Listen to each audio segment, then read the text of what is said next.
अस्सलाम वालेकुम नजे 91 न्यूज़ मुहिम खबरों की और फिर तاسو ته وایو هرکاري मुहिम खबरों کې اولین خبر تاسو ته درکو چې پاکستان یو ځل بیا د سعودي عرب نه یو ارب شل کروڑ روپے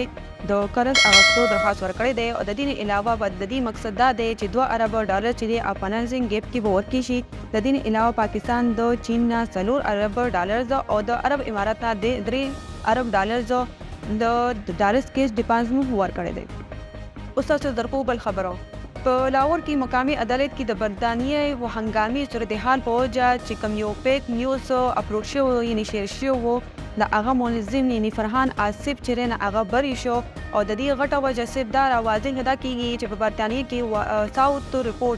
ساوث ریپورټ نو کې چې کوم درې کوم عمر ماشومان وي د هغې په چاقو باندې په بې دردۍ سره وهل شوي وي د هغې سره تشدد کړی شوی و د هغې نه باوجود د برطانیې دعوه هم دا ده چې دا د دې رپورټ په وجه د دې لکه مطلب د هنګامي بنیاد چې کوم دی هغه د انلاین فیک نیوز دی چې پاکستان نه شایع شوی دی او د دې علاوه د پاکستان د قانون نافذ کوونکي چې کوم دی لاهور ډیپارټمنټ هغه د فرحان آصف گرفتار کړی دی او د هغې نه بعد چې کله د هغې عدالت کې پیش شو نن هغې بری کړو ځکه چې هغې پکې څه قصور نه و هغه صرف هغه پوسټ یعنې هغه ویډیو شیر کړې وه او د هغې شیر کېدو نه پس پوره 6 ګنټې هغه نه پس بیا هغه ډیلیټ کړو. اوس تاسو درکو بل خبره په ملک کې په سولر سیستم چې کوم دی د هغې په اړه کې د اتلو د په اړه کې پوره یو اربونو منی لارډنګ شوی دی او دا ثابته شوې ده یعنی رپورټ کې دا ثابته شوې ده چې دا منی لارډنګ چې کوم دی نه په پېښور کې په یو دفتر کې یو مقام کې هلته یو پلازه کې دا 2 کمپنۍ دي چې هغې پوره 2 ارب او 3 کروڑ روپۍ چې دي نه هغه د پاکستان بهر لیږلي دي او چې تفتیش وکړو نو دا ورته پته ولګېده چې دا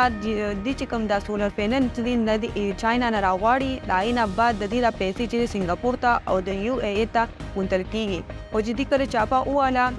پېښور کې هغه ځای ته نو دې ته پته ولګېده چې الریډي هلته د دا کمپنۍ خو دین نه ځکه چې دا په جعلي کاغذونو کې جعلي ځای و او هغې کې دې لیکلي و چې موږ په دې کمپنۍ کې دلته کار کوو او هغه هلته معلومه نه شوم. اوس تاسو درکو بل خبرو پاکستان کرکټ بورډ دا اعلان کړی دی چې مصباح الحق او ثقیل مشتاق او سرفراز احمد او شعیب ملک او وقار یونس دا د نن پس چیمبرز دی هغه د 15 ټیمونو مینټور وکړي. د دې علاوه دا یو ولې چې دا اهداف پوره 3 کالو لپاره ده او سره د دې چې کوم د ټیمونو سکواډ نمونه دي هغه هم محتوا راشي او د دې پی بی سی ډومېسټک کرکټ سیزن چې کوم دی هغه د 2024 نه حواله د 2025 پورې دی او د دې د منټورونو باندې اسایمنټ چې کوم دی چیمبرز او هغه ون ډے کپ ټیم چې په کم تاریخ هغه د 12 نه حواله د 1 سپتمبر پورې د اقبال سټیډیم فیصل آباد کې به کېږي. اوس تاسو درکو بل خبرو اسرائیل په چې کوم دی په غزا کې النصرت پناهګزي کیمپ سرفا کې اسکول الازهر بن عبدالسلام په اسکول په نوم باندې پیشانه بمباری کړې ده چې پای کې ډېر زیات فلسطین پکې شهیدان شوي دي چې کې زیاتره زنانه او ماشومان هم شامل دي. د دې علاوه د ادارې امیر خبر رسان د ادارې مطابق اسرائیل په چې کوم دی بدی علاقه کې